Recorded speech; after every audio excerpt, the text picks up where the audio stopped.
大家好! Welcome back to Edupedia World Videos. We are now at lesson 29.2, which I will talk about a nursery song. Okay, please get excited for this lesson because I will sing a nursery song in this lesson. Okay, so as a reminder, this is an addition to what I have taught you in a previous lesson, which is about inviting a guest to home. So in this lesson, it's about a nursery song that's about a guest coming to home. Okay, so this lesson is very straightforward. It is just to learn about a nursery song about welcoming guests. Okay, let's see how the lyric goes. And please take this as a revision to what you have learned previously, because this nursery song is very simple. It just has 2 new words that you haven't learned. Okay, so this is the lyrics, and the title is 客人来. Okay, I'll read out the lyrics first and then I'll sing it to you. Okay, so the first sentence is 客人来看爸爸，爸爸不在家，我请客人先坐下，再敬一杯茶。Okay, even though there are 2 new words that you don't know, you can kind of guess what it means. Alright, so look at this text first and then see if you can understand what it means. Okay, while you are looking at it, you can hear me sing. Okay, here it comes. 客人来看爸爸，爸爸不在家，我请客人先坐下，再敬一杯茶。Okay, so this is a very simple nursery song. Okay, as you can see already, it has rhymes that goes very well, and because it is Chinese, it is easier for us to have rhymes in it because our syllabus is rather limited. Okay, so this kind of rhyme tradition is also very common in popular song. We'll tend to make the song rhymes, and we do get very good lyrics when it still rhymes. Okay, so that's a bit about Chinese song. Okay, even in nursery song, I know in English that you have a song, nursery song that rhymes, but for Chinese songs as well, we do have rhymes. Okay, so I hope you get what the whole song is about. So if you still cannot guess it, then I'll explain it in the next slide. Okay, so the first line, which is a title, is 客人来. Okay, it means a guest has come. Okay, as you can see, like 客人, it means guest, and 来 means comes. So 客人来 is just to mean a guest has come or a guest comes. Okay, it should be very straightforward because this is a song about a guest visiting. Okay, so 看爸爸, it is to mean to see dad, or in other words, it means to visit dad. Okay, the guest is here to see dad. But what happens is 爸爸不在家, but dad isn't home. Okay, it should be very straightforward because 在家 is at home, so 不在家 it just means isn't home. So 爸爸不在家 as a whole, it just means dad isn't home. Okay, as straightforward as that. Okay, and what's your action if dad isn't home? I invite the guest to have a seat first. 我请客人先坐下. Okay, so 我请客人, it should be very straightforward, is I invite the guest. Okay, 先坐下 is to say first sit down. Okay, of course, in English, you want to mean it in a polite way. Instead of ordering someone to sit down, you say have a sit first. Okay?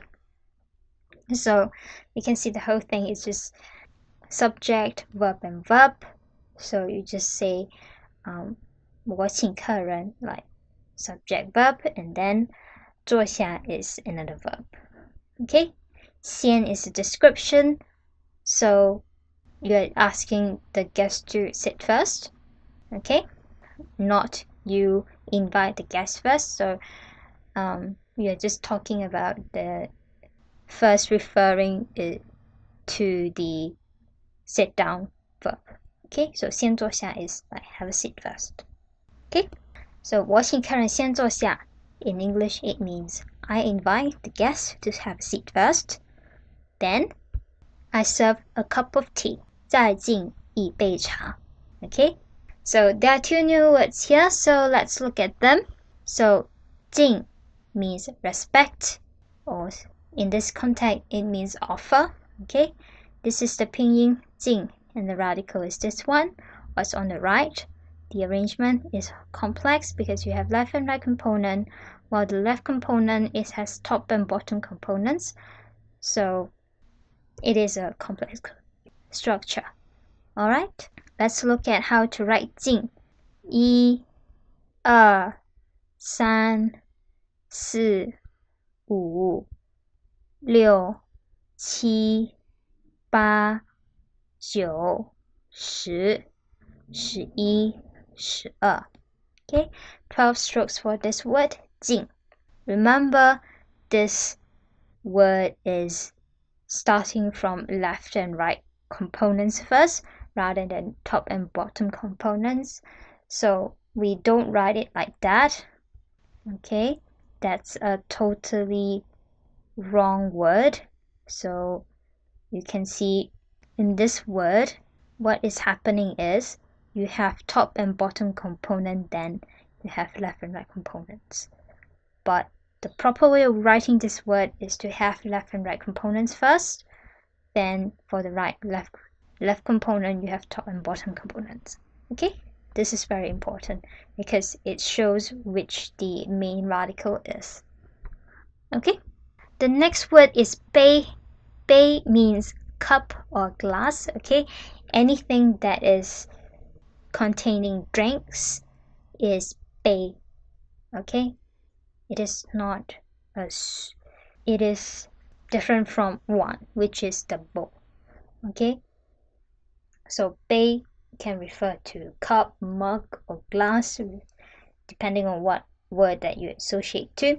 But in this context, it is a cup because you are talking about a teacup, right? So this is the pinyin 杯, and the radical is this one. What's on the left there? The arrangement is horizontal, as you have left and right components. Let's look at how to write 杯. 1, 2, 3, 4, 5, 6, 7, 8. 8 strokes for this word, 杯.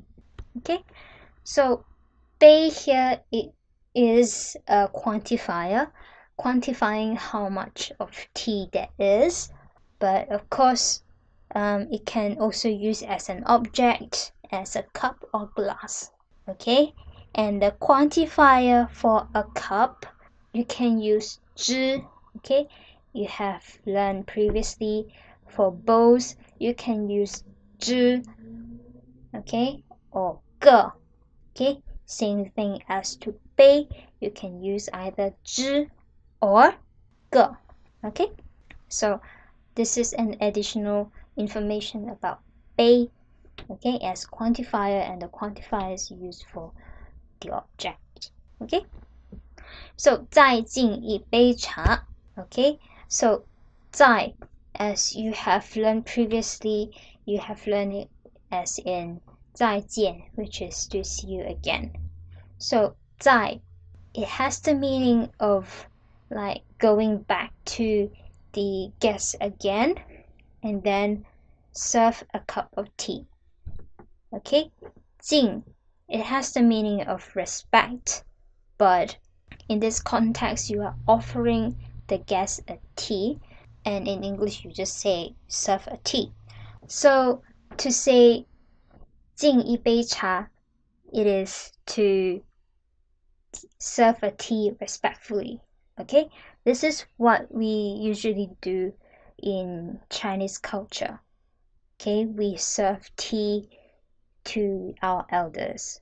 Okay, it is still prominent as in wedding, where the groom and bride will serve tea to the parents to show respect. Okay, so this is a kind of respect that you are giving to a guest. Okay, you serve a cup of tea. Okay, 一杯茶 should be very straightforward. Okay, it is to say a cup of tea. Okay, so you can see how the whole thing is going on, like our Chinese culture of respecting the guest and the actions that we deliver as hospitality for the guests, like to ask guests to sit down and then you serve a cup of tea. And it is incorporated in nursery song to teach our children to be polite and to be hospitable. Okay, of course, like in modern days, it is pretty dangerous to do that, to let anybody in and then you just treat them respectfully like that. So of course times are different, but the nursery song is still here to teach our children about songs and music and also the new words. Okay, so here you can see a lot of Chinese culture is embedded in this nursery song. Okay, so this is the end of the lesson. You only learn new words here, but in this lesson you have the opportunity to appreciate the rhymes of the nursery song as I sang it to you. It has rhymes and it sounds good, and you understand our Chinese culture of respecting guests through tea, and then the action of welcoming guests to house, which is to ask them to have a seat first, then you serve a tea. Okay, so whenever people is coming to your house, you can always just ask them to have a seat, 请坐, and then serve a cup of tea or whatever you want to serve them, food, whatever it is. So other than these kind of cultural things and extra knowledge, and you have also learned new words such as serve, offer, respect, cup, and glasses, and as quantifiers and as objects. Okay, I hope you find this lesson very interesting and learn new things about Chinese culture, and hopefully you find it useful as well. Okay, and of course, thank you for watching, and next lesson I'm going to show you how to say goodbye as you are leaving house. Okay, there is a polite way of doing it. Okay, you just don't want to say goodbye and then walk out.